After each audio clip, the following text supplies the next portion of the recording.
আকাশবাণী খবর পড়ছি সুস্মিতা সেন।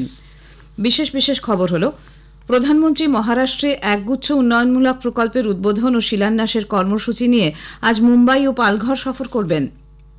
2024 অর্থবর্ষে ভারতের প্রকৃত জিডিপি বৃদ্ধি 7.2% হবে বলে মুডির রেটিংসে পূর্বাভাস দেওয়া হয়েছে।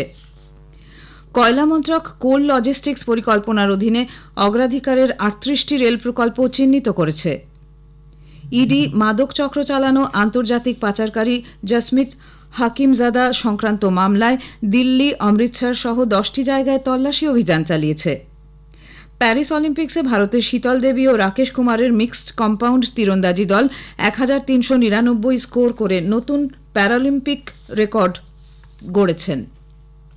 আসছি বিস্তারিত খবরে। প্রধানমন্ত্রী নরেন্দ্র মোদী আজ মহারাষ্ট্রে একগুচ্ছ প্রকল্পের উদ্বোধন ও শিলান্যাসের কর্মসূচি নিয়ে মুম্বাই ও পালঘর সফর করবেন।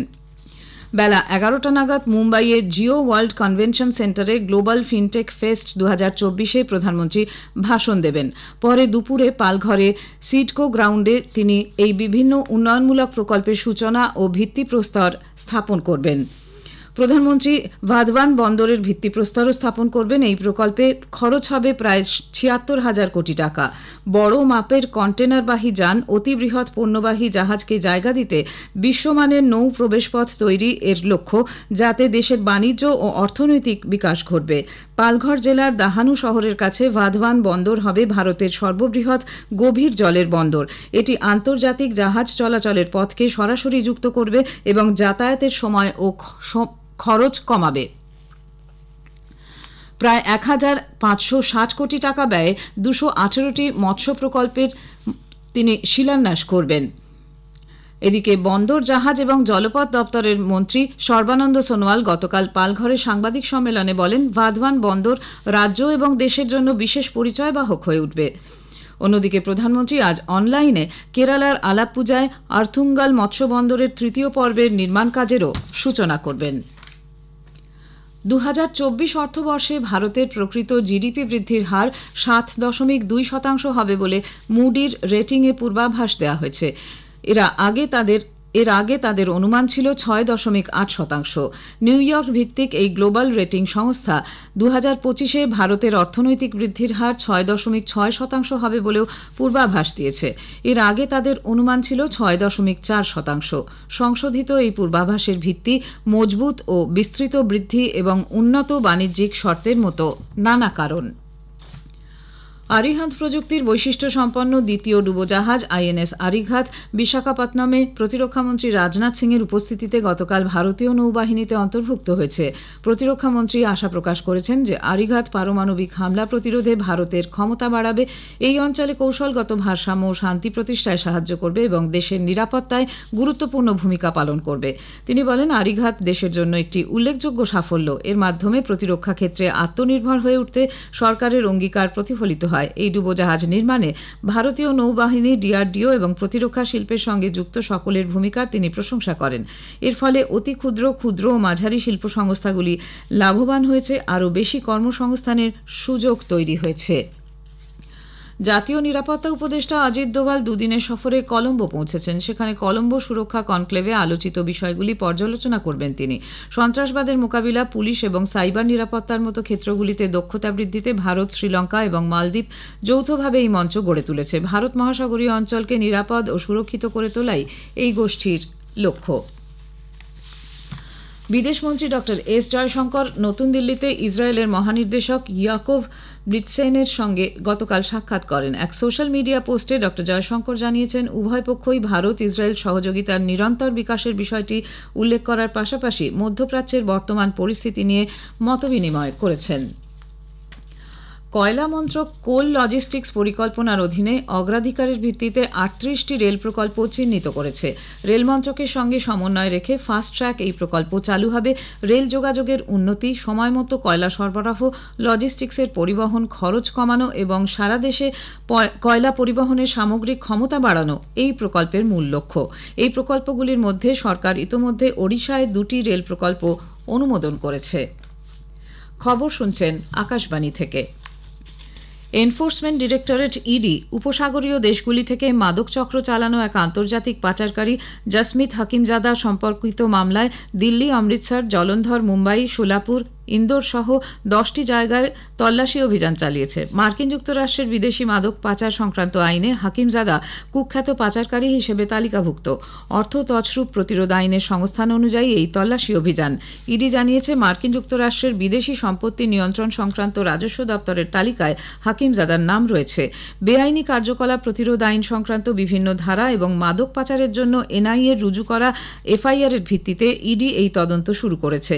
তদন্তে জানা গেছে, দুবাইতে থাকলেও জসমিত ভারতে মাদক সন্ত্রাসের কারবারের জাল বিছিয়েছিল। তল্লাশি অভিযানে হাকিমজাদা এবং তার স্ত্রীর নামে গোপন ব্যাংক লকারের হদিশ মিলেছে, যেখানে প্রায় 1 কিলো হিসাব বহির্ভূত সোনা এবং 370 গ্রাম হীরের গয়না পাওয়া গেছে।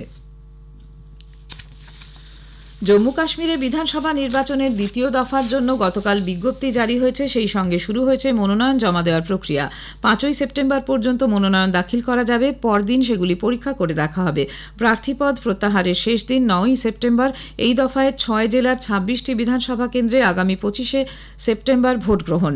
এই জেলাগুলি হল গান্দেরবাল, শ্রীনগর, বদগাঁও, রাজৌরি, পুঞ্চ এবং রিয়াসি।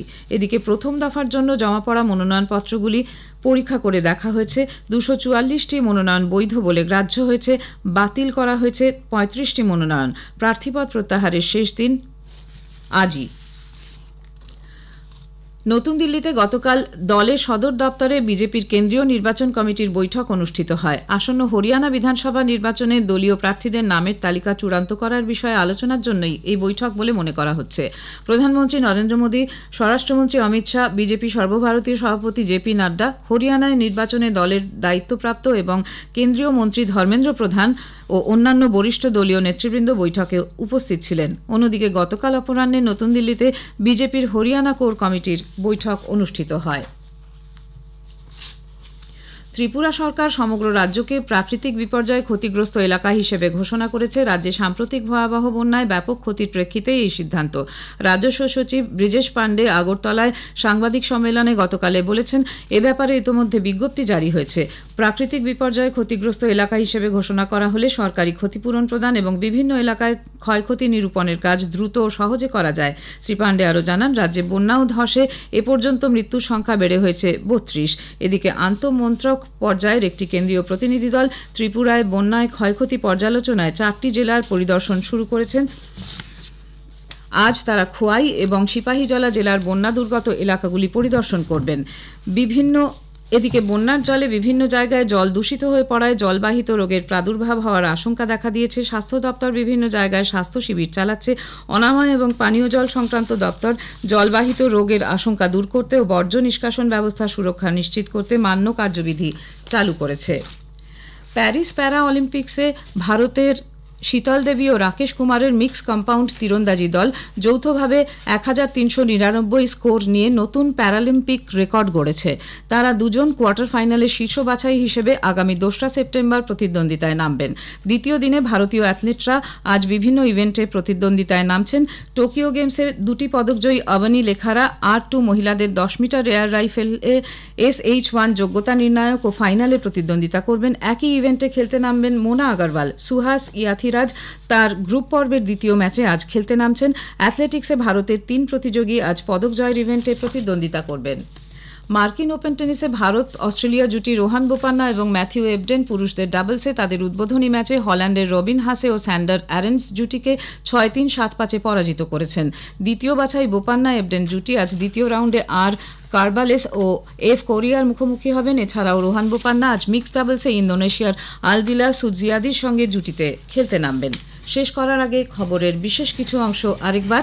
প্রধানমন্ত্রী মহারাষ্ট্রে একগুচ্ছ উন্নয়নমূলক প্রকল্পের উদ্বোধন ও শিলান্যাসের কর্মসূচি নিয়ে আজ মুম্বাই এবং পালঘর সফর করবেন।